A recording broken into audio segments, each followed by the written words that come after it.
Kalau lu merasa ada alasan lain yang lebih kuat, menurut lu, secara subjektif itu, menurut lu ada alasan lain yang lebih kuat dibandingin gue datang ke sini ngobrol gitu kan, ya lu akan melakukan hal lain. Yang lain. Assalamualaikum warahmatullahi wabarakatuh. Kembali lagi bersama saya Renan Ibrahim di Ngobrol bareng Rinaldi.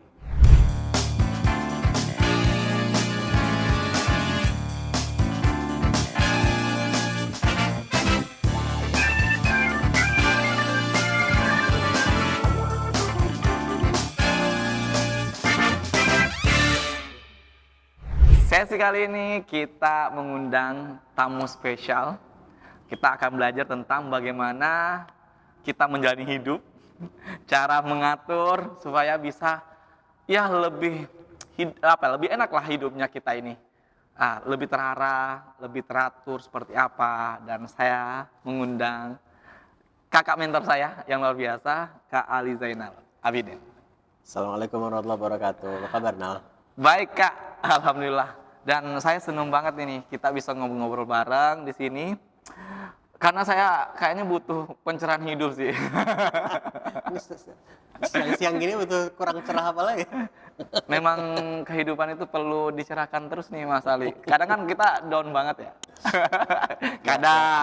Kadang juga semangat banget gitu. Ya perlu saya minta bimbingan langsung sama Mas Ali nih. Wah, berat kayaknya ini. Mas jangan tertekan nih, Mas. Karena gini, menurut gue ya, meskipun gue share banyak mengenai gimana menjalani hidup dengan lebih baik, lebih berkualitas, tapi gue pun juga masih belajar gitu. Belajar dari perjalanan orang lain, dari perjalanan lo juga. Kita tadi baru habis syuting juga kan, gantian sekarang. Ya mungkin teman-teman bisa lihat juga nanti podcastnya bareng Mas Ali. Gue belajar dari lu juga, gue belajar dari banyak orang, dari keberhasilan orang, dari ketidakberhasilan orang, dari keberhasilan gue dan dari ketidakberhasilan gue juga yang sangat banyak gitu. Ini menarik banyak, ya. Menarik banget sih, Mas. Tapi saya mungkin langsung to the point sih, Mas. Apa? Kita itu sebenarnya itu, Mas, ini mungkin saya yang masih bertanya-tanya terus nih dalam kehidupan saya. Kalau mungkin dari perspektifnya Mas Ali, kita itu hidup itu mau ngapain sebenarnya, Mas? Gue melihatnya begini, dari perspektif gue sebagai ciptaan Tuhan. Gue percaya Tuhan kan, jadi gue sebagai ciptaan Tuhan. Ya. Salah satu di antara semua ciptaan Tuhan. Jadi kalau sebuah ciptaan itu diciptakan oleh penciptanya, itu pasti kan ada tujuan. Ya, misalnya gue pakai kacamata nih. Tujuan diciptakannya kacamata itu kan bukan untuk memberikan manfaat kepada si kacamata, tapi kepada penggunanya. Gue pakai hoodie, tujuan diciptakannya hoodie bukan untuk memberikan manfaat ke si hoodie, tapi kepada penggunanya. Begitu juga Ali, tujuan diciptakannya Ali bukan untuk memberikan manfaat kepada Ali doang, tapi kepada sekitarnya. Jadi tujuan penciptaan sesuatu itu pasti untuk kebermanfaatan untuk pihak lain di luar dia sendiri gitu, di luar si ciptaan itu sendiri. Nah, jadi kalau begitu gue diciptakan berarti untuk bermanfaat untuk ke sekitar gue juga, untuk pihak lain juga. Jadi hidup itu mau ngapain ya, to create values, untuk bermanfaat gitu. Tapi cara bermanfaat ada banyak sekali, dan yang mana yang mungkin yang akan membawa gue untuk bisa mengoptimalkan manfaat gue. Karena semua orang bilang saya ingin jadi orang bermanfaat, it's a good start, bagus banget. Tapi mungkin perlu kita gali lebih dalam apa yang bisa membuat gue memaksimalkan manfaat gue. Mungkin teman-teman, kenapa sih saya bertanya seperti itu? Karena Mas Ali ini punya buku nih. Mungkin Mas Ali bolehlah cerita apa sebenarnya itu dalam buku ini. Ya, buku ini mungkin lebih dikenalnya tadi hidup mau ngapain gitu ya. Hidup mau ngapain. Walaupun judul lengkapnya kan di atasnya ada tuh, karena bahagia bukan tujuan, terus hidup mau ngapain. Nah, jadi waktu pertama kali kita lagi ngobrol sama penerbit Mizan waktu itu terkait judul itu, di awalnya ada karena bahagia bukan tujuan, dari penerbit juga bilang maksudnya Mas Ali mungkin kalau bahagia bukan tujuan. Enggak, saya bilang saya sengaja mau menggunakan kata karena, bukan kata kalau. Alasannya jika kata yang digunakan adalah kalau, Kalau bahagia bukan tujuan, maka ada kemungkinan bahagia itu tujuan. Tapi kalau bukan tujuan terus apa gitu kan. Tapi ini kadang saya campur aduk Nggak apa-apa Mas Ali. Tapi gue sengaja memilih kata karena untuk meng-highlight bahwa memang bahagia itu bukan tujuan. Jadi karena. Kenapa bahagia bukan tujuan? Kenapa Mas? Itu saya pertanyaannya juga sih. Meskipun kita bicara tujuan di sini sebagai tujuan hidup ya. Iya. Tujuan hidup ya. Nah, bukan goals, karena life goals dengan life purpose, goals dalam hidup dengan tujuan hidup itu gue melihatnya sebagai dua hal berbeda. Nah, tapi kenapa bahagia bukan tujuan hidup? Karena kalau bahagia itu fokusnya ke siapa? Ke kita kan. Guenya bahagia gitu kan maksudnya kan. Apa tujuan lo? Gue ingin bahagia. Artinya guenya yang bahagia. Iya. Sedangkan yang tadi gue bilang di awal, tujuan diciptakannya sebuah ciptaan, tujuan utamanya itu nggak pernah untuk memberikan manfaat untuk ke ciptaan itu sendiri. Kayak tadi kacamata bukan untuk ke kacamatanya, hoodie bukan ke hoodie-nya, Ali bukan tujuan utama diciptakannya, bukan untuk memberikan manfaat kepada Ali, gitu. Iya. Sedangkan kalau bahagia kan fokusnya ke gue sendiri. Kali. Sehingga bahagia itu bukan tujuan, tetapi bahagia itu sebagai, kalau gue pribadi melihatnya sebagai sebuah skill bahkan. Oke. Yang artinya apa? Bisa dipelajari, bisa dilatih, bisa diasah. Dan semakin kita latih, kita semakin natural, semakin mahir. Gitu. Untuk menghadirkan kebahagiaan di situasi yang mungkin kalau dulu sulit sekali menghadirkan kebahagiaan di kondisi kayak begini. Semakin kita mahir, semakin kita mengasah, kita semakin bisa. Gitu. Oke. Makanya itu bahagia itu bukan tujuan. Bukan tujuan, tapi sesuatu yang sangat perlu kita pelajari agar kita bisa menjalani tujuan kita lebih efektif dan juga meningkat kualitas hidup kita juga kan gitu. Tapi bahagia dan akan semakin bahagia gitu ya. Insya Allah. Oh gitu Mas ya. Berarti dalamnya ini memang share gimana caranya itu supaya kita bisa mengembangkan skill juga berarti Mas di sini. Ya, buku ini jadi dibagi 4 bagian. Oke, apa tuh? Mengenai tujuan hidup dan karir, ya, mengenai happiness juga, ya, mengenai self confidence, kepercayaan diri, dan mengenai hope, harapan. Ya. Tapi gue mencoba sedikit juga membahas hope ini dari angle yang agak sedikit berbeda. Karena gue meyakini sebagaimana banyak orang mengajarkan ke gue bahwa punya harapan itu penting, ya. Tetapi terkadang ada kondisi-kondisi di mana mengandalkan harapan saja nggak bisa. Gitu. Atau bahkan kalau gue bahasa ekstrimnya, ada kondisi di mana, situasi di mana harapan lo nggak ada artinya, kasarnya gitu. Gitu. Yaitu ketika pada kondisi di mana kita mengharap sesuatu yang fokusnya pada diri kita sendiri. Misalnya gini, jadi harapan itu menjadi penting untuk tetap memegang harapan, apalagi kalau ada faktor eksternal. Kayak misalnya nih, gue daftar ke kerja di tempat A atau tempat B, atau gue mau daftar ke universitas ini, ke sekolah itu gitu ya. Beasiswa ini, beasiswa itu gitu kan. Kan gue nggak punya kendali 100%, ada faktor eksternal di situ yang juga berperan, apakah gue dapat apa enggak, ada orang lain gitu. Nah, di kondisi di mana ada faktor eksternal itu sangat penting untuk kita tetap punya harapan. Kalau nggak berada di sini ya nggak apa-apa, tapi punya harapan terus. Gitu. Tapi kadang ada orang yang punya harapan, membangun harapan dalam konteks untuk diri sendiri saja, misalnya gini, semoga gue jadi orang yang lebih sabar ya. Gitu. Semoga gue tetap semangat ya gitu. Dalam hal kayak gitu, ya oke, punya harapan, tapi itu kan lu sebetulnya punya kendali penuh. Apakah lu akan tetap sabar apa enggak? Apakah lu akan tetap semangat apa enggak? Itu sebetulnya faktor eksternal ya berpotensi untuk mempengaruhi, betul. Tapi nggak menentukan. Pada akhirnya yang menentukan kan kita. Nah, jadi pada kondisi-kondisi di mana nggak ada faktor eksternal yang menentukan, kalau mempengaruhi oke, tapi menentukan enggak. Nah itu jangan ngandelin harapan. Harapan itu kasarnya nggak ada artinya. Ya lu yang harus put effort juga, belajar gitu. Jadi bukan mau mengecilkan faktor harapannya, tapi pahami ada hal-hal yang nggak cukup hanya memegang harapan. Kita ini perlu effort lebih. Ya, mungkin tuh kayak semacam dengan impian kita untuk dapetin itu ya kita memang benar-benar harus berusaha apapun yang kita kerjakan ya. Maksudnya apapun yang mau kita capai gitu ya Mas Ali ya. Berusaha baru bertawakal. Gitu. Iya kan, berusaha baru bertawakal. Nah Mas, tadi kan di dalam satu buku ini mungkin kita akan ngobrolin tentang yang tadi disebutin sama Mas Ali nih. Saya tujuan hidup nih Mas. Nah biasanya teman-teman tuh kan kadang bikin list impian nih kan. Nah, list impian itu menurut Mas Ali itu kayak gimana? Punya impian itu bukan hanya bagus tapi perlu penting. Penting.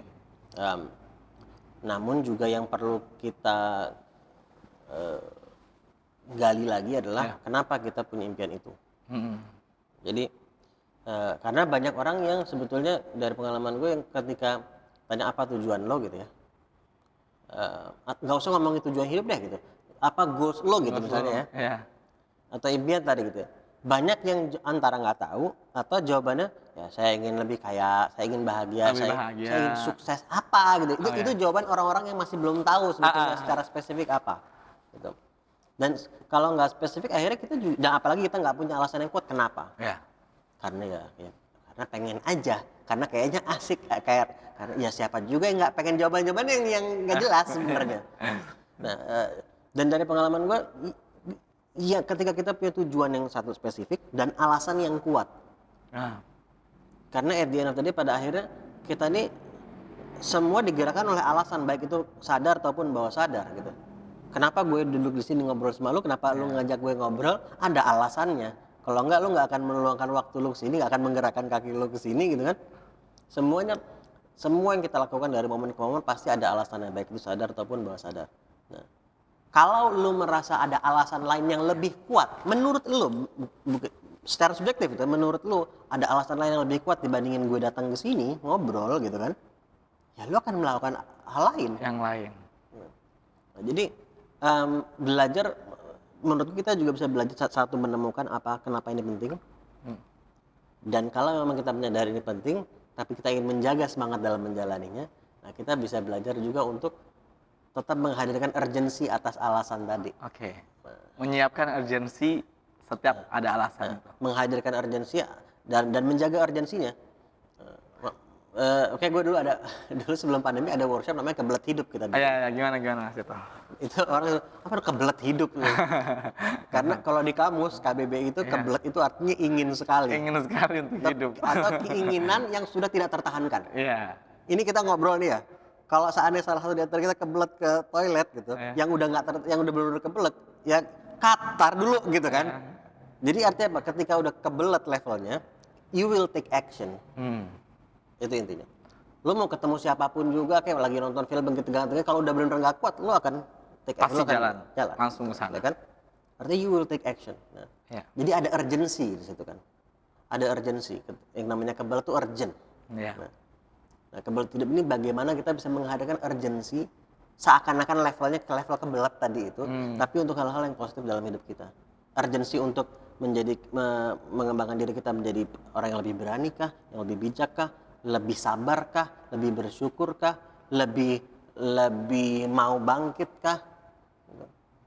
Bagaimana itu bukan hanya satu yang pengen aja, tapi ada rasanya urgensi. Ada urgensinya. Bukan cuma tahu di otak, tapi merasakan urgensi di hati.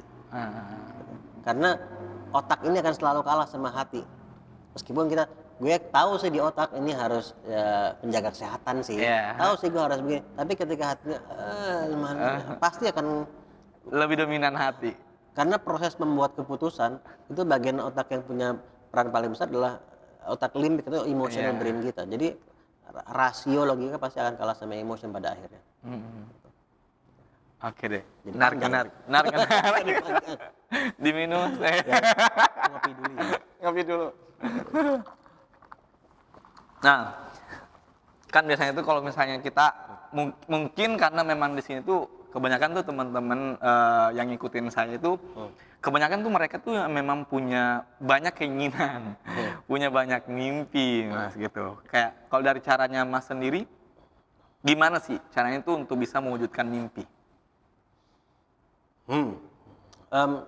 Kalau boleh gue tarik sedikit ke belakang. Boleh. Ya. Impian dan mimpi ini kan bentuknya kan goals ya. Goals. Sesuatu yang ingin dicapai. Gitu kan. Gue akan mundur atau gue zoom out deh gitu ya. Sebelum goals itu apa tujuan dalam arti dampak yang mau dihasilkan. Gitu. Tadi gue ingin jadi orang bermanfaat, tapi apa sih yang bisa memaksimalkan manfaat gue? Pernah nggak kita bertanya seperti itu? Gitu. Ketika gue melakukan apa, gue bisa membuat diri gue memaksimalkan manfaat gue. Karena tujuan hidup itu adalah sesuatu yang bisa membuat kita memaksimalkan manfaat kita. Dan itu bentuknya bukan pencapaian, tapi sesuatu yang dijalani. Iya. Kayak gue misalnya, goals gue, jadi ada goals kita yang berhubungan langsung sama tujuan hidup, ada yang enggak ya nggak apa-apa. Ya. Gue kepengen nonton film ini sebagai, boleh aja dong. Gue ingin pergi ke tempat itu, bisa ada goals seperti itu, fine. Dan juga ada goals yang berhubungan langsung sama tujuan hidup kita. Nah, goals gue yang terkait sama karir dan dampak yang ingin gue hasilkan tuh semuanya buat gue payungnya jelas. Iya. Kenapa gue nulis buku ini? Kenapa gue share mengenai kenapa gue, profesi gue banyak gitu. Penulis iya, Penulis iya. as a content creator iya, as a Iya. consultant iya, as a coach iya, kemudian Punya bisnis ya, juga. as an entrepreneur iya, dan buat gue nggak terlalu peduli sama profesinya apa. Iya. Gitu. Yang buat gue yang penting adalah tujuan gue apa, tujuan hidup gue adalah mempermudah orang untuk menemukan dan menjalani tujuan hidup mereka. That is my purpose. Itu yang gue jalani, bukan gue capai kan. Tapi dalam menjalaninya gue perlu dong membuat target-target pencapaian. Ya. Ini yang tadi gue bilang, tujuan hidup dengan goals itu berbeda. Nah, jadi goals itu perannya dalam Misinya kaitannya gitu ya. Nah, Kalau goals itu misinya. Kalau purpose itu justru misinya Oh, oke. yang dijalani, ya kan? Tapi sedangkan goals itu fungsinya dalam kaitannya dengan tujuan hidup adalah untuk mengukur seberapa baik kita menjalani tujuan kita. Misal, gue tahun ini membuat target misalnya nih buat goals. Ada 10 juta orang misalnya gitu ya, yang bisa kita permudah untuk menemukan dan menjalankan life purpose mereka. Di akhir tahun gue evaluasi dong. Ya. Tercapai atau tidak goals itu kan. Nah, tercapai atau tidaknya 10 juta orang itu kan mengukur seberapa baik tahun ini gue menjalani tujuan gue. Tapi angka 10 juta itu bukan tujuan hidup gue, it's just a goal. Penting, goal yang penting, tapi itu bukan life purpose gue. Nah, dan gue menemukan klien gue itu yang paling muda umur 15 ya, yang private terutama ya. Yang paling senior tuh umur 73 tahun. Jadi dan lumayan lah yang di atas 50 tahun itu juga lumayan banyak gitu. Jadi banyak orang meskipun di umur yang udah relatif lebih senior, udah mulai senior, itu masih ada kegalauan juga ada gitu. Tentang kehidupannya. Tentang life purpose mereka, tentang kehidupannya, tentang tujuan hidup mereka. Dan kebanyakan terutama yang di atas 50 tahun ke atas, itu karena mereka selama sekian tahun atau sekian dekade mengira bahwa tujuan hidup itu bentuknya goals. Iya. Mereka membuat target pencapaian jangka panjang yang bagus gitu, yang bahkan mulia, bahkan gue ingin misalnya menafkahi sekian banyak orang untuk makan, misalnya gue ingin dari dokter, gue ingin menghajikan orang tua gue, apalah itu semua, buatkan rumah buat orang tua gue dan seterusnya. Goalsnya bagus-bagus semua kan. Terus dia put effort yang besar dan dalam waktu yang cukup panjang mungkin, terus kemudian berhasil mencapai. Seneng kan? Habis itu galau lagi. Apalagi ya. Jadi karena mengira bahwa tujuan hidup itu berupa goals pencapaian. Jadi kalau dari Mas sendiri apa? Gue, tujuan hidup gue mempermudah orang untuk menemukan dan menjalani tujuan hidup mereka. Itu yang gue jalani hari demi hari dan insya Allah sampai gue meninggal. Dalam menjalaninya, jadi nggak akan berhenti. Nggak. Sampai meninggal gitu makanya. Enggak. Dalam menjalaninya gue membuat goals. Milestones kan, target pencapaiannya. Nah, dan ketika gue membuat goals ini, gue turunkan dong strateginya apa, caranya gimana gitu. Gimana caranya? Apakah lewat menulis kah, lewat konten kah, membuat workshop kah, mau sharing lah, buat podcast lah, apa segala macam. Berarti kalau misalnya mau dipoin-poinkan Mas, pertama itu harus punya tujuan. Sebetulnya kita punya tujuan. Pasti punya. Tapi makanya gue bilang menemukan, bukan menemukan tujuan itu. Ya. Baru yang kedua, bikin goals untuk menemukan itu. Dalam menjalaninya, setelah ketemu, kita menjalani kan. Nah dalam menjalani kita perlu membuat goals juga, effort untuk goals-goalsnya itu ya. Bagaimana agar kita dengan efektif ya. Di satu sisi kita punya goals untuk membantu kita mengukur. Kita kan semakin besar dampak yang ingin kita hasilkan dong. Kita membuat goals lebih besar, ya kan? Kan lu pun juga begitu kan, lo membuat goals yang lebih besar. Karena lu ingin memperbesar skala perubahan, ya kan? Dampak yang ingin kita hasilkan, gitu kan? Dampak positif yang ingin kita hasilkan. Maka lo membuat goals yang lebih besar. Nah, dan ketika ada goals, kemudian lu mulai gimana caranya, gitu gimana kan? caranya, gitu. Dan kemudian, paralel dengan itu, kita barengi dengan bagaimana kita tetap menjaga ini dan ini, gitu. Termasuk kesehatan mental kita juga, gitu. Karena kalau tadi bicara soal strateginya, taktik, caranya gimana, tapi juga perlu, karena menjalani tujuan hidup itu pasti banyak naik turunnya. Nah, pasti ada masa-masa down-nya, ada masa gagalnya, ada masa orang nggak suka, ada itu suka nggak suka, hidup kayak gitu. Suka nggak suka, siap nggak siap. Makanya mending siap-siap. Gitu. Iya, harus siap-siap. Jadi secara paralel kita pelajari itu, gitu. Agar dalam menjalaninya kita juga bisa efektif, gitu.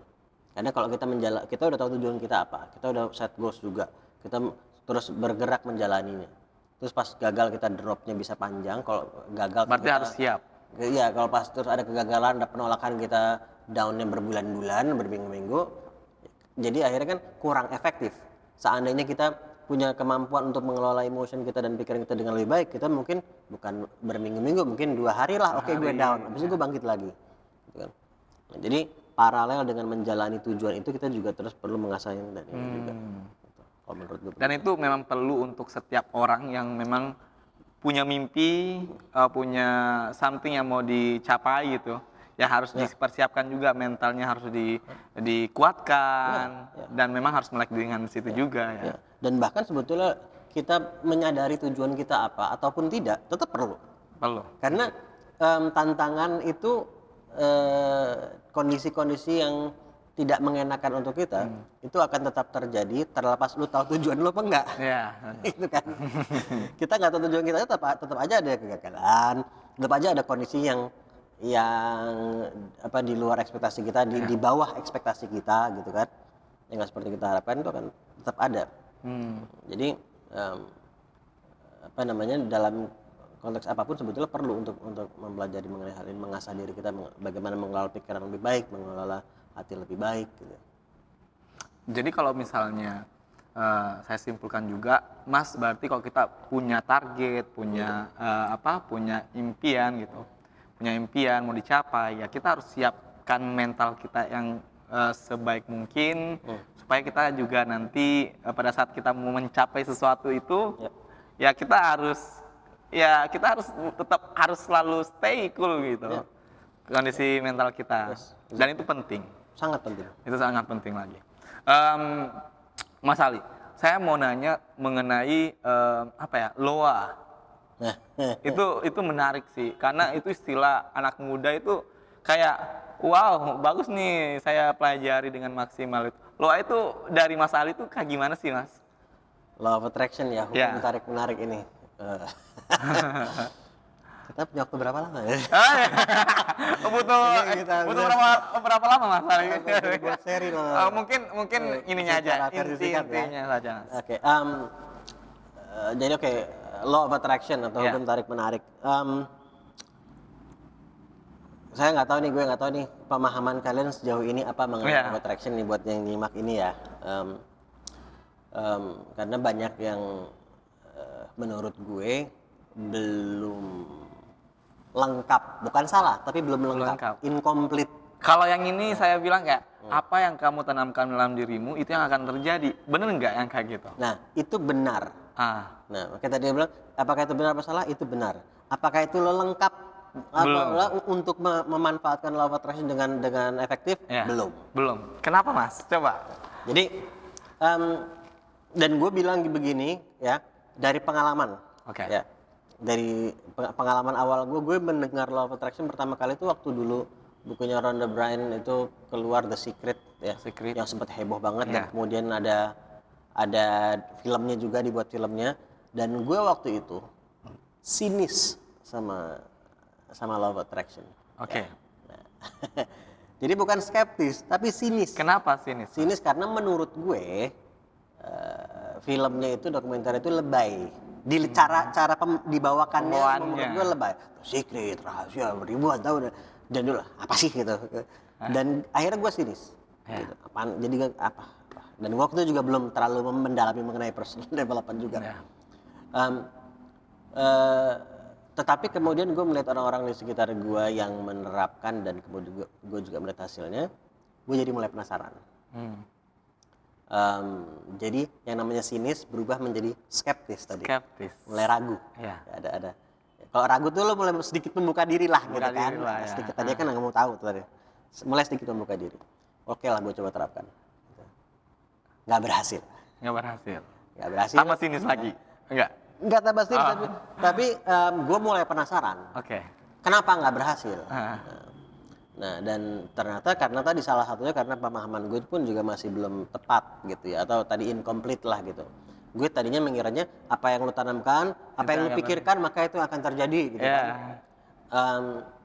Tapi law of attraction itu ya itu bukan bekerja berdasarkan apa yang lu inginkan, apa yang lu usahakan kan ya? tapi berdasarkan it doesn't attract what you want, tapi it attracts who you are. Oh, oke. Jadi diri lu, pribadi lu. Misalnya, contoh deh. Coba gimana? Contoh yang paling gampang nih, urusan duit deh. Ya, gue ingin punya uang sekian, lebih banyak gitu ya, sekian rupiah misalnya. Terus itu yang lu inginkan di sini kan, tapi di sini lu masih ragu. Masa iya? Emang iya gitu. Masa iya? Masa bener? Jadi law of attraction ini salah satu hal juga yang membantu gue dalam penerapannya ya. Dan gue juga sangat mengkaitkan dengan agama juga, gue sebagai seorang muslim ya. Dan ternyata di agama lain pun juga sebetulnya itu juga ada gitu ya. Dan sangat sejalan gitu. Karena ada orang yang ini gue bicara dari sudut pandang seorang muslim ya. Banyak yang punya kekhawatiran kalau law of attraction ini kayak lu malah jadi menurunkan iman, jadi seakan-akan alam semesta bukan Tuhan. Menurut gua sebaliknya. Oh ya. Ya memang sih kalau lu baca buku-buku yang dari luar bicaranya the universe is going, alam semesta. Ya buat orang yang nggak beragama ya silahkan gitu ya. Nah, karena law of attraction ini hukum alam sunnatullah. Kayak gravitasi gitu. Jadi lah yang menciptakan gravitasi siapa? Tuhan. Iya. Nah, yang menciptakan law of attraction juga Tuhan. Gimana justru itu menurutku justru meningkatkan iman insya Allah gitu. Ya. Jadi justru bukan sebaliknya. Jadi law of attraction ini, atau orang mau nyebut dengan istilah apapun ya, sementara kita pakai law of attraction ini bekerja sebagaimana gravitasi. Lu sedang sadari atau enggak tetap bekerja gitu loh. Jadi kayak gravitasi kan bukan bekerja saat kita pas lagi nyadar doang. Misalnya kita lagi nggak nyadar lempar-lempar bola gitu, terus kalau kita nggak nyadar bolanya nggak turun kan, nggak, dia tetap bekerja gitu. Nah, law of attraction bukan bekerja saat kita lagi menyadari apa yang kita mau doang, saat kita lagi jalan itu juga bekerja law of attraction itu. Nah, makanya kalau kita hanya di sini doang ya, di pikiran ini saya mau tapi hatinya masih ragu ya. Sekali lagi ini pun yang gue sampaikan juga baru sebagian kecil ya by the way ya. Hati kita masih ragu. Law of attraction ini kaitannya sama energi yang kita project. Jadi salah satu cabang ilmu yang amat sangat membantu gue memahami dan membuat gue semakin yakin itu adalah fisika kuantum. Karena banyak apa yang gue pelajari di quantum physics atau di fisika kuantum itu yang membantu pemahaman gue lebih baik mengenai law of attraction, cara kerjanya, dan membuat gue lebih meyakini lagi akhirnya. Nah, ketika gue lebih meyakini, ini juga lebih efektif penerapannya. Gitu. Nah, gimana tuh Mas di hukum fisika kuantum? Oke. Mungkin ini versi singkatnya, gue nggak akan terlalu masuk ke dalam fisika kuantum ya, to be honest dulu, karena ini kita butuh waktu terpisah. Iya, karena memang cuma basically gini, kita ini kalau di fisika lama itu bicara soal fisikanya Isaac Newton itu bicara soal materi ya. Fisika itu fisika klasik ya sebenarnya bicara soal materi, benda. Bagaimana benda itu bergerak. Mengukur kecepatan, kalau bolanya masanya beratnya sekian dilempar dengan daya sekian, maka dalam waktu sekian detik atau sekian menit dia akan sampai di mana dan seterusnya gitu kan. Nah, dan itu sebetulnya kan ilmu pasti, bisa ada perhitungannya semua. Kalau informasinya ada, maka kita bisa hitung semuanya itu, ya kan? Itu fisika. Dan yang paling kecil adalah atom. Nah, tapi quantum physics ternyata menemukan bahwa atom itu masih bisa dipecah. Masih bisa dipecah. Masih bisa dipecah. Jadi ketika dipecah atom itu isinya dalamnya kosong dalam tanda kutip ya. benar. Jadi it's a wave of energy, gelombang, ada energi, ada istilah subatomic particle, ada elektron, ada proton, Dan neutron. ya kan. Nah itu jadi kalau dalamnya kosong, gitu ya, energi. Jadi kita ini kan basically kita energi, dan kita ini alam semesta ini juga medan energi sebetulnya, gitu ya. Oke. Terus kalau medan energi, nah gue nggak mau terlalu mendalam ke sini, cuman gue mau kembalikan tadi antara otak dan hati, ya. Ya. Hati ini secara elektromagnetik itu angkanya, kalau ini tolong di cross check lagi, tapi seingat gue itu 5.000 kali lebih kuat dibandingkan otak. Apanya? Energi yang diproyeksikan Energinya. dari emotion kita hati ini, dari hati ini, gitu ya. Jadi kalau otak lo bilang, oh saya bisa gitu, saya bisa untuk mencapai apa goalnya apa gitu ya. Di sininya kayaknya nggak bisa deh. Ini 5.000 kali lebih kuat yang diproyeksikan ke medan energi ini. Oke. Jadi cuman di sini doang tapi nggak di sini, itu it doesn't work. Gitu. Bahkan ini kalau ininya yang nggak diperbaiki dalam sini, hati ini ya, kita justru attracting yang negatif. Karena ini jauh lebih kuat. Gitu. Makanya tadi gue bilang law of attraction ini bekerja, lu mau atau nggak mau bekerja kayak gravitasi gitu kan. Jadi makanya perlu memperbaiki di sini juga, perlu belajar menanamkan.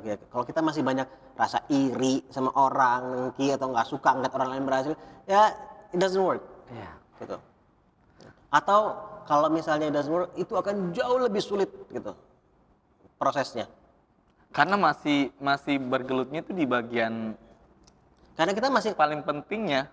Iya, jadi kita ini cara yang efektif deh ya. Jadi salah satu cara yang efektif ya adalah dengan membawa diri kita, ini pun perlu dilatih untuk sampai merasa benar-benar bahwa apa yang kita mau itu sudah benar-benar terjadi. Itu yang dibilang sama orang tua aku juga. Jadi misalnya, bahkan gue pernah lihat salah satu wawancaranya Mike Tyson, ini menarik. Dia tanya di podcast di mana gue lupa. Terus dia cerita dulu, iya jadi dulu itu dia nggak ngomong soal law of attraction, tapi yang dia omongin itu law of attraction sebetulnya. Dia bilang saya sudah menjalankan hidup saya as if I'm the champion before I was the champion, kata dia. Terus maksudnya gimana? Ya, jadi saya jalan itu merasa kayak I'm champion. Jadi semua habit saya sehari-hari itu saya udah iya gitu. Tapi bukan dalam arti yang sombong ya, gitu. Bukan dalam arti yang arogan juga. Tapi jadi menjalani, jadi di sininya jadi antara otak sama hati sinkron sehingga tindakan juga nyambung gitu kan. Cara dia jalan, cara dia ngomong, dan semakin itu tertanam, nah itu semakin attract. Nah, jadi salah satu komponen penting itu adalah rasa syukur yang sangat penting. Salah satu komponen yang sangat penting. Karena kalau lu merasa itu sudah terjadi, lu mensyukuri nggak? Iya. Ya kan? Jadi menghadirkan rasa syukur as if seakan-akan apa yang lu mau itu sudah terjadi. Gitu. Dan itu jadi salah satu skill yang juga penting dalam menerapkan law of attraction adalah skill bersyukur. Dan sebenarnya itu saya jalanin sih, Mas Ali. Nah, lu bisa relate kan? Saya mungkin belajarnya dari orang tua. Kayak step di mana tuh saya mau pulang kampung, saya dibilangin sama orang tua, bilangnya kayak gini, anggaplah dirimu udah di Jakarta. Kayak gitu. Jadi kayak misalnya, kamu bilang ke diri kamu itu kalau kamu itu udah sampai di Jakarta. Jadi ngerasa bahwa kamu udah selamat gitu. Kan saya dari Bone misalnya, dari Bone mau perjalanan ke Jakarta. Saya selalu dibilangin kayak gitu, kayak anggaplah dirimu udah sampai di Jakarta. Dan itu saya terapkan ke semuanya. Jadi bukan cuma perjalanan ke itu. Jadi kayak misalnya mau bikin, saya kan punya media. Saya punya media Mas Ali kan. Saya kepikiran itu kayak bismillah deh, nanti akan jadi media di gedung ini gitu kan. Nggak tahu nanti ke depan seperti apa, tapi ternyata rules untuk mencapai itu saya ngerasa itu akan bisa gitu. Karena step by step-nya kayak udah kayak gini gitu. Jadi kayak memang bener sih. Benar banget. Dan itu kita bisa, mungkin buat teman-teman yang mengira gimana caranya gue bisa merasa itu sudah terjadi padahal ini nyatanya belum terjadi gitu misalnya.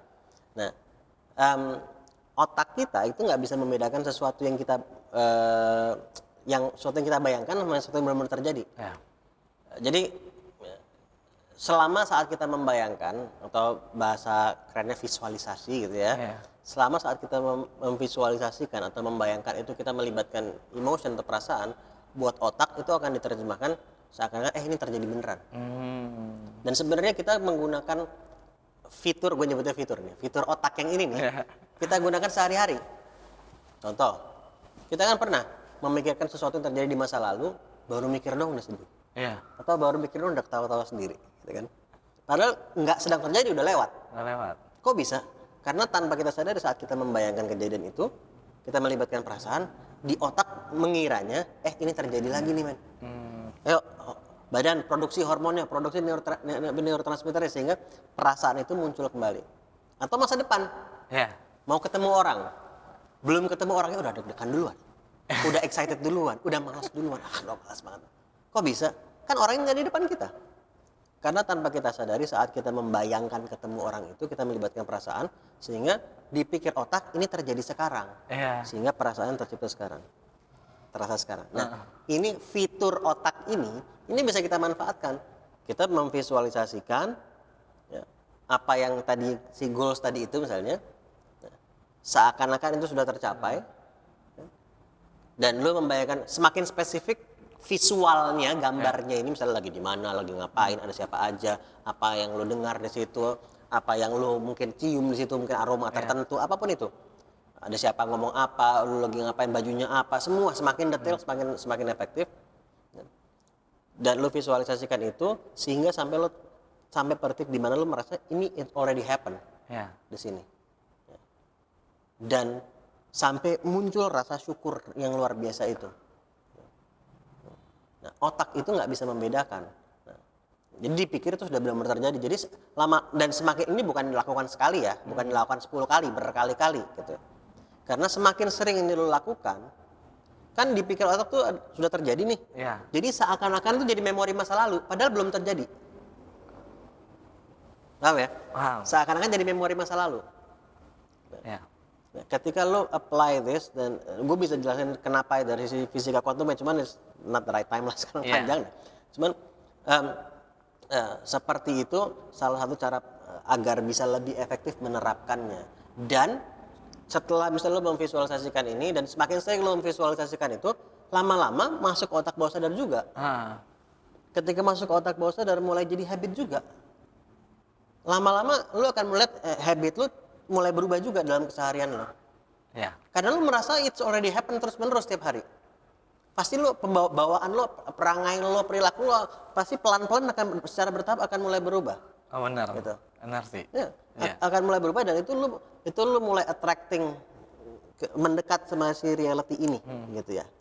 Nah, dan dalam menjalaninya, nah ini yang menarik nih. Jangan obses juga, mana ya, kok belum ya. It doesn't work. Jadi lo, ini namanya butuhnya faith ya, keyakinan. Iman itu kan percaya pada sesuatu yang mungkin kita tidak bisa menjelaskan secara logis juga gitu kan. Tapi lo yakin, gitu kan. Nah, jadi butuh keyakinan bahwa ya it's going to happen gitu. Nah, jadi karena semakin lo nggak berhasil, itu lo menanamkan bibit keraguan, justru itu menjauhkan lo. Benar. Gitu. Nah, dan ini yang perlu dilatih, gitu ya. Dan gue terapkan ini, salah satunya nih, banyak sekali hal gue terapkan ini. Ketika mulai efektif pasti gue terapkan hal-hal lain, semakin kelihatan dan semakin yakin juga kita kan akhirnya. Salah satunya, gue pernah cerita juga sama lo ini, gue 7 tahun setelah menikah gue masih belum punya anak. Dan gue yakin juga pasti ada peran doa banyak orang juga, orang tua, dan itu gue juga sangat meyakini. Di samping gue secara sengaja gue menerapkan ini juga. Jadi gue setiap hari membayangkan, gue meluangkan waktu 20-30 menit waktu itu. Gue membayangkan ketika istri gue ngabarin, dia pakai baju apa, ngabarinnya gimana, di ruangannya kayak gimana. sampai benar-benar terasa gitu loh, kayak it's already happen gitu kan. Jadi gue buka mata itu udah alhamdulillah gitu, udah it happen gitu. Dan gue melakukan itu berbulan-bulan gitu, berbulan-bulan sampai ya alhamdulillah terus hamil kembar 3 tahu kembar 3 gitu di luar dugaan alhamdulillah. Dan gue meyakini juga salah satunya itu karena gue terasa banget sini itu punya peran besar sekali tuh apa yang gue lakukan, di samping pasti doa banyak orang juga gitu ya. Pasti itu. Nah, dan itu semua pasti dari Allah juga, tapi ketika gue secara sengaja menerapkan, karena clue-cluenya tuh mulai muncul setelah gue menerapkan itu tuh. Jadi kita juga diajarin gimana untuk ngelihat clue-cluenya apa yang perlu. Jadi juga bukan lo visualisasi terus terjadi gitu, tapi lo juga perlu put effort gitu. Mas Ali, saya tuh penasaran sih. Kalau misalnya berarti berhubungan dengan law of attraction, itu berhubungan juga nggak sih dengan mindset kita harus terbuka, percaya diri kita berarti harus dikuatkan. Karena kalau misalnya ini nggak kuat, ini nggak akan jalan ininya. Mindset itu kan mind, pikiran, setting. Yang udah kayak ada settingannya. Jadi udah kayak tetap kurang lebih. Pikiran yang udah tetap. Jadi kita itu dari kita melek sampai kita tidur sehari-harinya, 95% pikiran kita itu bawah sadar. Oke. 5%-nya berarti? Jadi pikiran sadar ini cuma sekitar 5%. Dan ada berapa banyak pikiran per hari? Risetnya beda-beda, angkanya range-nya jauh banget. Ada yang bilang 15.000 dan ada yang bilang sampai dengan 60.000. Nah, gue nggak tahu ini kenapa kok bisa range-nya jauh banget, tapi let's say antara 15 sampai 60.000 ya. Tetapi yang disepakati semua dari penelitian adalah kurang lebih 95% itu pikiran bawah sadar. Oke. Jadi yang kita tidak menyadari kita sedang memikirkannya. Bawah sadar itu begitu. Tapi we think of that all the time. Gitu. Nah, gimana kita mau mengubah hidup kita hanya mengandalkan yang 5%? Kalau cuman artinya kalau yang 5%-nya ya saya pasti berhasil, saya bisa.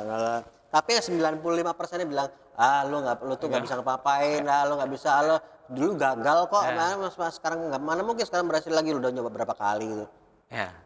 Nggak bisa menang gitu. Dan pikiran bawah sadar ini kan juga memproyeksikan energi tadi ke field energi tadi nih. Affecting, sekali lagi law of attraction selalu bekerja, sadar atau nggak sadar. Nah, jadi mindset itu otak bawah sadar kaitannya. Nah, jadi kalau mau mengubah itu, ya mengubah mindset artinya perlu mengubah yang bawah sadar juga salah satunya. Ya. Nah, bisa, sangat bisa. Salah satu, ada banyak cara. Kalau cara metode ada macam-macam. Salah satunya adalah lewat meditasi. Meditasi itu ada bentuk juga macam-macam, tapi tadi kayak visualisasi itu pun juga bentuk meditasi juga sebetulnya jika dilakukan dengan tepat. Nah, itu kayak tadi yang gue bilang sama lo tadi itu, lo membayangkan itu kalau udah tercapai, ya kan, seakan-akan lo sudah benar-benar terjadi. Kalau itu lo lakukan rutin, nanti kan, akan menjadi kan seperti memori masa lalu. Kan lama-lama masuk bawah sadar lo juga. Berarti satu kuncinya itu. Salah satunya, ya. Salah satunya itu. Kemudian juga apa konten-konten yang kita konsumsi setiap harinya. Jadi bahkan bukan hanya konten dari sisi media ya. Jadi intinya apa yang masuk ke panca indera kita nih. Misalnya kita berkumpul sama orang kayak gimana. Omongan-omongan yang ada seperti apa di orang-orang itu, ya kan? Terus yang kita baca, kalau yang kita baca, yang kita dengar, terus pengalaman kita sendiri kan, itu kan semua kan masuk sini nih. Nah, jadi kalau gue kasih contoh konkretnya deh, gue menjalani bisnis, membangun bisnis. Nah, gue tahu di sini nih kalau gue perlu punya determinasi, kegigihan, karena namanya menjalani bisnis pasti ada gagalnya, pasti ada ini, perlu, itu penting. Di sini tahu, di sini siap nggak? Gue butuh untuk bukan cuma tahu di sini tapi juga siap di sini. Cara menyiapkan itu, Mas. Nah, salah satu karena gue menyadari ini, terus gue secara sengaja perlu memberi asupan-asupan yang membangun keyakinan itu dong. Jadi ya gue follow konten-konten yang membangun itu. Jadi gue kalau nggak hilangkan, kurangi sebanyak mungkin konten-konten yang justru membuat gue ragu. Karena kadang gini, kadang dari diri kita sendiri aja omongan-omongan negatif itu datang. Iya. Ya kan?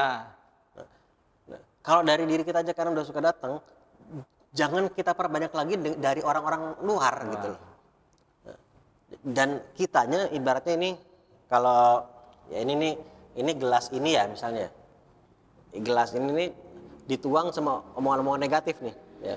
Kalau yang masukin negatif terus, lama-lama yang terbangun kan itu. Iya. Nah, masalahnya omongan negatif ini kadang suka datang tanpa kita undang, baik dari orang lain atau dari diri kita sendiri. Iya. Jadi kitanya harus lebih proaktif untuk mencari dan mengisi dengan yang positif. Jadi gue waktu itu, gue butuh punya keyakinan yang mau gagal berkali-kali, kayak kalau gue tetap berusaha dengan lebih keras dan lebih cerdas, tentunya juga akan berhasil. Gue butuh punya keyakinan itu, dan waktu itu belum kuat. Jadi gue mencari perjalanan orang-orang yang pasti banyak gagal tapi kemudian berhasil. Jadi gue sengaja gue cari buku, gue waktu itu baca, salah satunya gue beli bukunya Phil Knight, judulnya Shoe Dog, itu foundernya Nike. Nah, karena ketika gue lihat bukunya, chapternya dibagi berdasarkan tahun perjalanannya, dari tahun 60 sekian. Kayaknya bakal banyak kegagalan tapi yang bisa gue pelajarin. Jadi gue ketika beli dan baca buku itu dengan niat sengaja untuk menanamkan si kegigihan tadi itu. Dan ternyata bener, gila udah 15 tahun masih nol profitnya. Yang ditipu lah, yang di inilah, di itu. Jadi ya gue sengaja mencari itu. Agar gue juga secara proaktif gue tetap menuangkan yang positif. Jadi kayak fisik aja. Kalau asupan yang masuk itu nggak bergizi, lama-lama fisik itu semakin lemah. Ya kan? Sama mental pun juga begitu, dan hati pun juga begitu. Kalau asupan yang masuk itu negatif, ya akan semakin sulit kita untuk menanamkan sesuatu yang positif gitu. Nah, jadi kesadarannya perlu muncul. Apa yang bisa kita kurangi yang negatif ini, ya kita kurangi. Kalau nggak dihilangkan, paling tidak dikurangi. Tapi kalau setelah kita kurangi ternyata masih lumayan banyak nih yang, ya misalnya ada yang keluarga gue yang ngomongin negatif terus misalnya, dan nggak mungkin gue nggak ketemu keluarga gue misalnya. Ya kalau gitu lu harus perlu lebih banyak yang positifnya gitu. Tapi di lingkungan gue nggak ada orang-orang yang positif. Sekarang digital lu bisa mencari banyak banget konten gitu. Itu kan juga konsumsi juga. Itu juga mengkonsumsi. Jadi lu mengkonsumsi konten-konten yang positif kan kayak ada yang ngomong sama lu kan? Sama aja kan. Gue punya banyak lingkungan positif juga, circle yang positif juga secara virtual. Meskipun gue nggak ngomong langsung sama orangnya, paling nggak dia ngomong positif ke gue. Gue mendengarkan apa yang dia sampaikan. Sama aja. Dan itu yang gue perbanyak. Gitu. Kadang kalau ada yang gue suka banget, gue ulang. Gitu. Dan sampai sekarang gue kadang kalau di jalan, bahkan di mobil, di kereta, atau misalnya di MRT, di mana, ya kadang gue tetap at least ada gue luangkan waktu sekian menit per hari untuk tetap menjaga gitu. Itu aja masih ada daunnya, masih ada juga gitu kan. Apalagi gue nggak menjaga gitu. Mungkin itu menarik banget sih Mas, bahasan tentang Loa ya. Karena ini bahasan kita tuh kayak sampai ke dalam-dalamnya, walaupun belum terlalu dalam banget ya Mas ya. Baru di ujung permukaan. Di tempatnya. Mungkin teman-teman juga bisa langsung kepoin aja Instagramnya Mas Ali ya teman-teman ya. Dan bisa chat-chatan ataupun mungkin nanti bisa konsultasi langsung sama Mas Ali kan ya Mas ya. Boleh. Mas kalau misalnya tentang Loa sendiri nih. Kan memang saya sendiri tuh ternyata dengan Mas Ali ngomongin, ternyata teorinya kayak gini ya gitu. Tapi sebenarnya saya menerapkan itu Mas. Kadang tuh saya kayak terkadang itu orang-orang meragukan. Tapi karena saya yakin nih, udah yakin duluan gitu. Orang kaget, kok bisa gitu. Ya mungkin memang itu sih kuncinya. Kayak kalau misalnya udah make sense nih di sini dengan sini, kalau kita yakin nih untuk dapetin itu, ya akan ada jalannya untuk dapetin itu. Dan tau gak sih Mas, saya itu kemarin sempat ngomong, ya mungkin sadar banget ya itu, di kamar gitu kan. Saya tuh kepengen banget punya buku gitu. Itu saya ada keinginan besar untuk itu. Dan saya selalu ngomongin itu kayak, saya kepengen punya buku. Tau gak sih Mas, faktanya apa? Saya tuh dipertemukan sama orang-orang penulis. Jadi kayak ngebawa jalan. Kayak ketemu sama ini, kok punya buku, ketemu sama ini, kok punya buku. Oh ya ketemu sama ini, dia lagi buat buku. Kayak, hah? Apakah itu jawaban dari apa yang saya pikirkan yang setiap hari saya tuh kayak ngerasa, saya kayaknya perlu deh belajar maksimal nih dengan dunia buku gitu. Dan mungkin sebelum Mas Ali bikin buku, pernah nggak sih kayak ngerasa memang saya mau buat buku dan itu berdasarkan dari loanya Mas Ali? Keinginan gue muncul untuk menulis buku Ya. itu sudah dari tahun yang gue ingat ya 2013. Kita rekaman ini tahun 2023. Jadi udah 10 tahun. Mas. 10 tahun. Buku ini Hidup Mengapa ini terbit tahun 2021. Ya.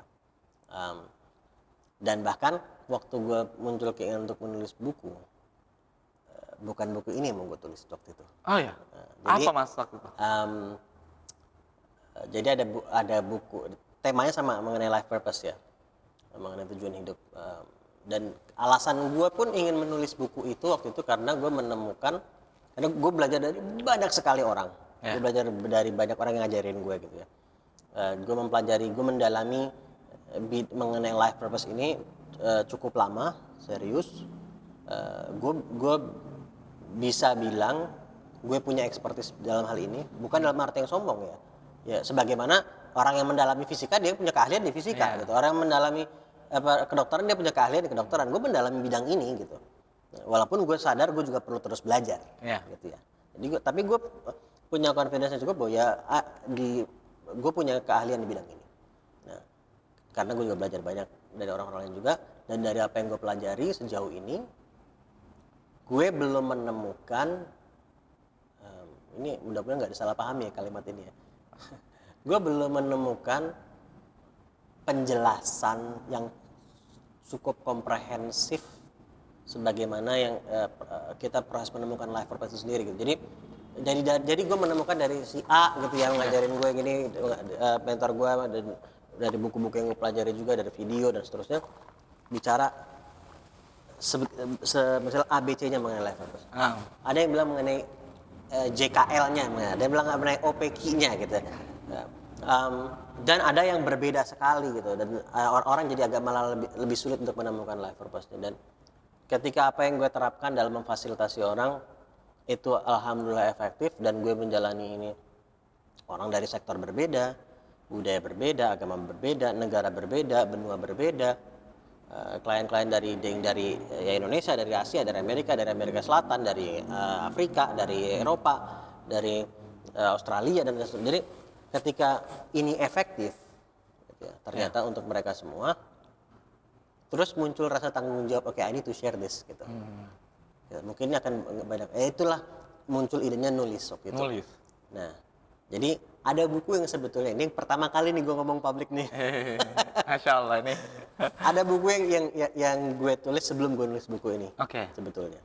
Ya, tapi itu bukunya belum keluar. Belum keluar. Insya Allah tahun ini insya Allah.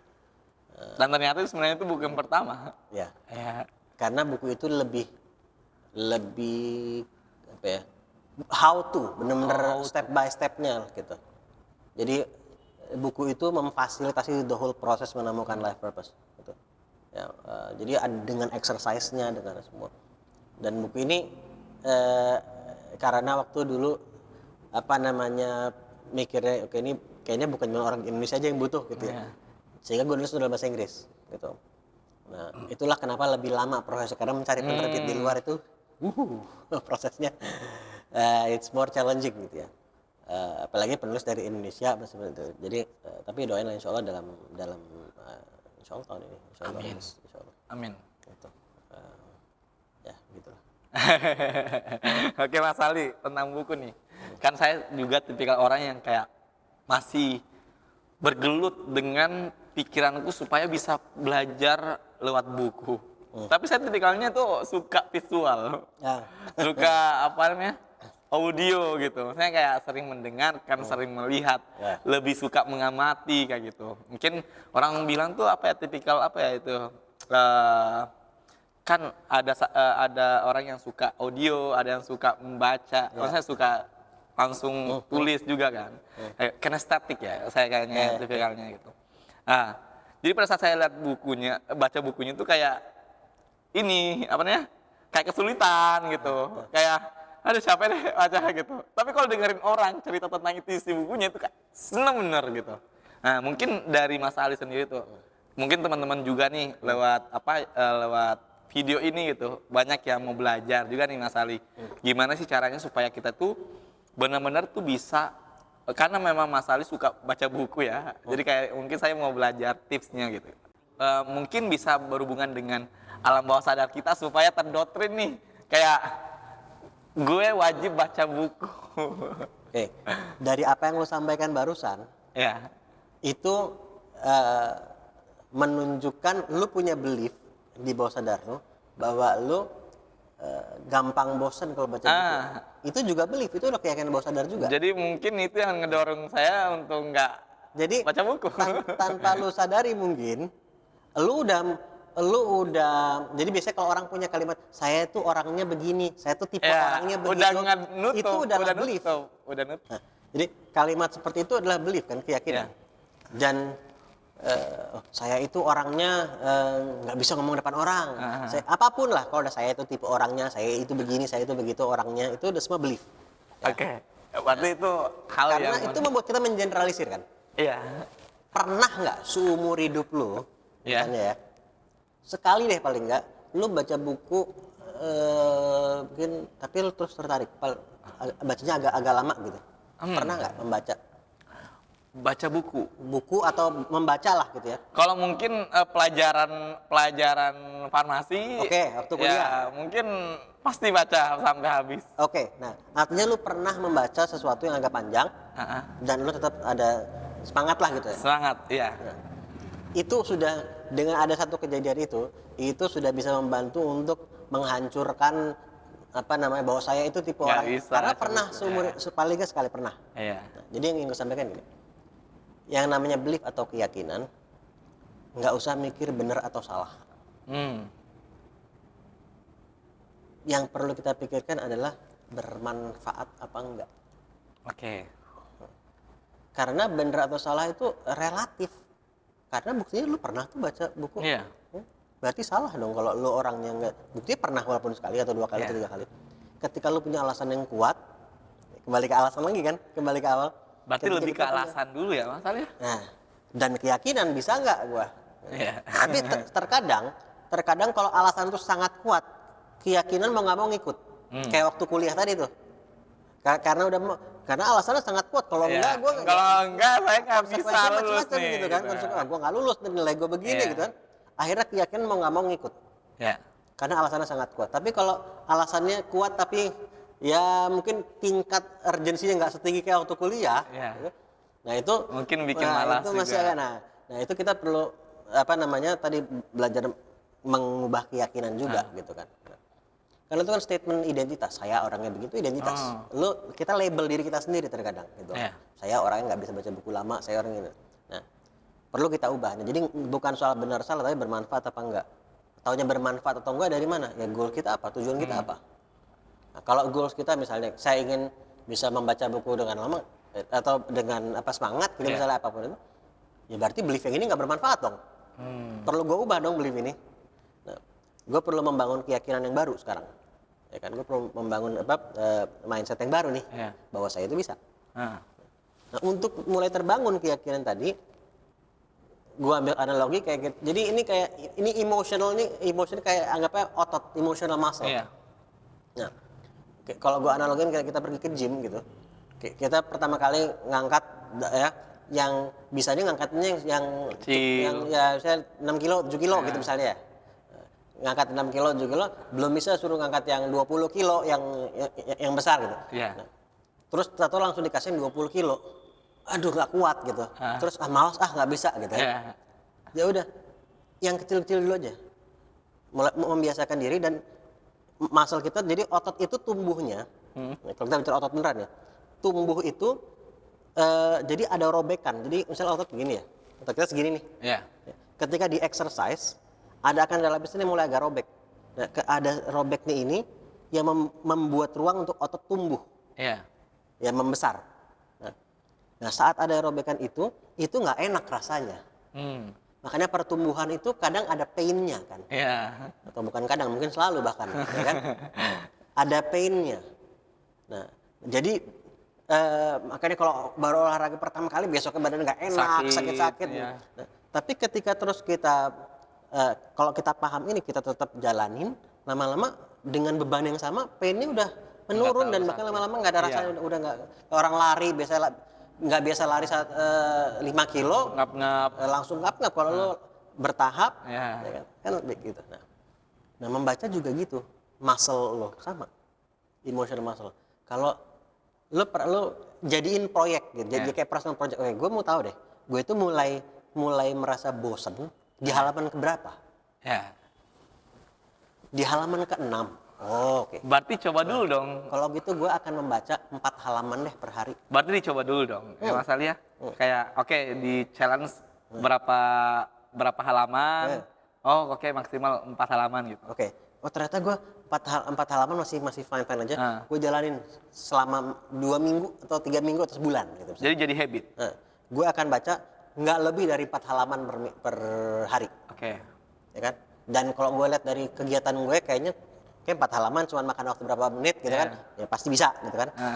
Nah, tapi di situ lu mulai membangun habit bahwa gue bisa aku baca tiap hari gitu kan.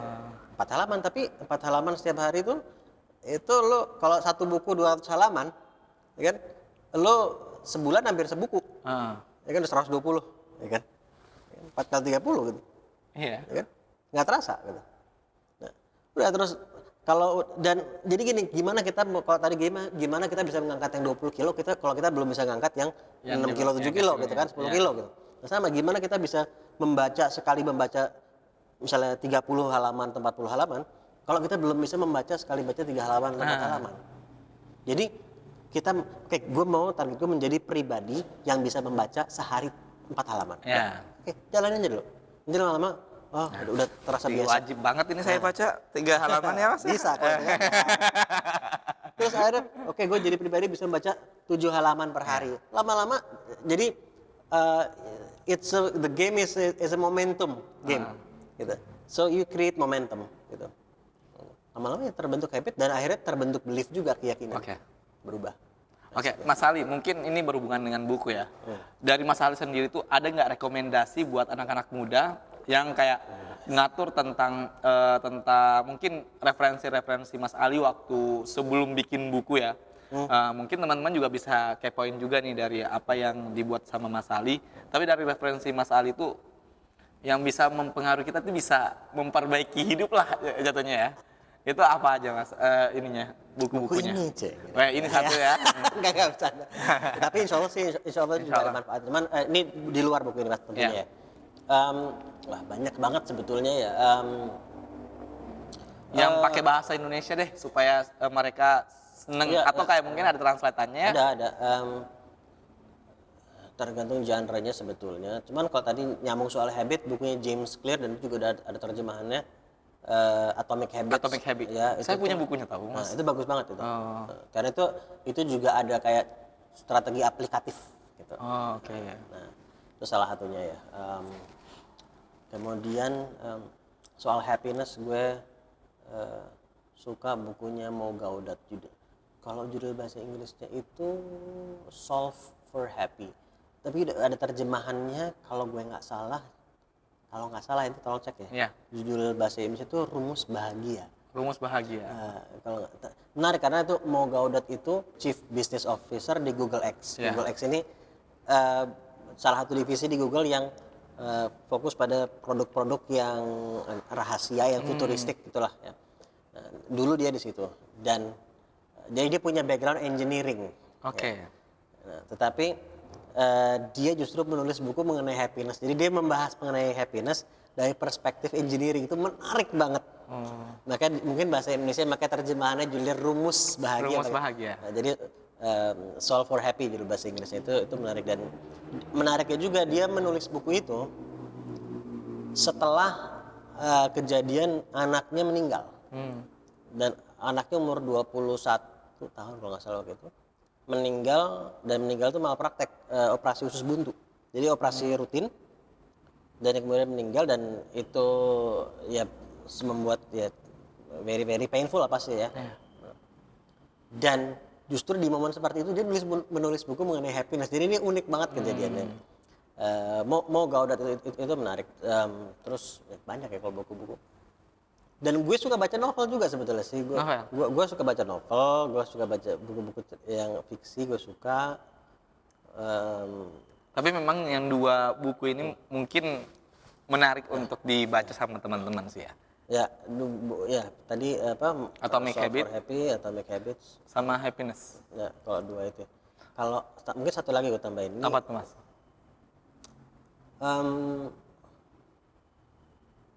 Yang nulis namanya Dr. Joe Dispenza. Nanti bisa ada IG-nya juga deh. Joe Dispenza ini dia buku ini judulnya Breaking the Habit of Being Yourself. Jadi ya tadi bicara mengubah habit juga, tapi kalau James Clear itu Atomic Habits tadi lebih ke strategi aplikatifnya gimana. Kalau ini lebih bagaimana sampai ke lo belajar mengenai sampai biologi lo juga. Jadi sampai ke tadi ke biochemical dalam tubuhnya seperti apa, bagaimana membantu kita meregulasi itu dengan lebih cerdas juga. Itu menarik banget, dan itu juga diterjemahin juga kok. Gue suka membaca buku-buku yang ada kombinasi antara psikologinya. Kita bicara personal development, buku personal development ya. Ada psikologinya dan ada biologinya. Itu gue suka itu karena salah satu kalimat yang pernah gue lupa di mana, tapi kalimat itu waktu pertama kali datang ke gue itu kayak tamparan aja gitu buat gue, kayak aha momen yang luar biasa, yaitu semua hal yang sifatnya psikologis itu pasti biologis. Karena psikologi ini soal emotion ya kan, perasaan ya. Dan semua perasaan kita dari yang paling positif sampai paling negatif itu hanya bisa kita rasakan kalau ada biochemical dalam tubuh kita yang terproduksi.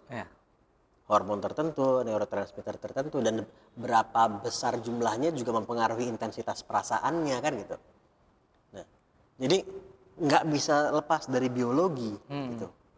Jadi dengan mempelajari biologi kita, itu membuat kita lebih cerdas mengelola psikologi kita. Paham ya? Paham.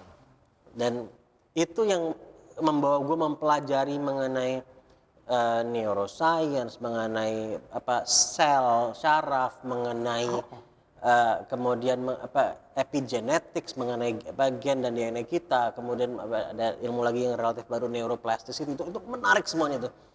Dan itu ketika pelajari itu sangat mempengaruhi pemahaman kita akan psikologi. Jadi kayak dapat cara untuk ngehacknya diri kita dengan lebih efektif. Gitu. Dan itu setelah belajar itu semua, terus begitu ketika masuk ke fisika kuantum, jadi kayak gue pikir udah gue zoom in nih belajarnya gitu kan, karena itu kan biologi itu sampai sel gitu kan. Nah itu udah luar biasa. Terus ketika belajar fisika kuantum, ternyata masih bisa di zoom lagi dah. Itu luar biasa. Di dalam lagi ternyata ada energi gitu. Iya, dan belajar itu ada dunia lain sama sekali berbeda. Lu belajar mengenai cakra, belajar mengenai ini, wah itu lain gitu. Jadi lu masuk ke lebih dalam lagi. Dan ya menurut gue perjalanan gue pun juga bertahap gitu ya. Dan belajar dari banyak orang, belajar dari menerapkannya dengan tidak efektif, dan terus jadi penasaran. Karena ketika gue dapet sisi sainsnya, ya, itu membuat gue yakin bahwa ya ini benar gitu loh. Kalau gue terapkan dan gak berhasil, berarti cara gue yang menerapkan yang salah gitu. Asumsi gue begitu. Jadi kalau belum berhasil, berarti cara gue menerapkan ada yang gak benar nih. Karena scientifically it's proven gitu. Jadi tinggal bagaimana gue menerapkan dengan lebih tepat. Dan dari situ mulai bertahap, berproses. Oke deh. Thank you so much Mas Ali udah sharing di sesi kali ini benar-benar daging sih Mas Ali ya. Karena mungkin saya tuh bertanya itu bukan di perjalanan hidupnya Mas Ali, lebih ke kayak apa nih gitu yang bisa kita share nih dari apa yang sudah dilalui sama Mas Ali dengan ilmu untuk kita bisa mengolah mindset kita, mengatur kehidupan kita supaya bisa lebih baik gitu. Dan mungkin teman-teman juga bisa kepoin dulu Instagramnya Mas Ali di mana Mas? Sama Ali Zainal Abidin. Zainal Abidin. Abidin. Suruh begini gue tangannya. Ya. Ya. Ali Zainal. Ali Zainal Abidin, dan mungkin teman-teman juga yang udah nonton jangan lupa dulu di subscribe ini ya. Konten kita ini menarik banget. Nanti ke depan kita ngundang pembicara kita yang luar biasa juga. Like, share, dan komen. Kirim ke semua teman-teman terdekatnya supaya ilmu ini bukan cuma sampai di teman saja, tapi ke teman-teman yang lain. Mungkin saja ngobrol bareng Rinaldi sesi kali ini. See you guys. Assalamualaikum warahmatullahi wabarakatuh. Waalaikumsalam.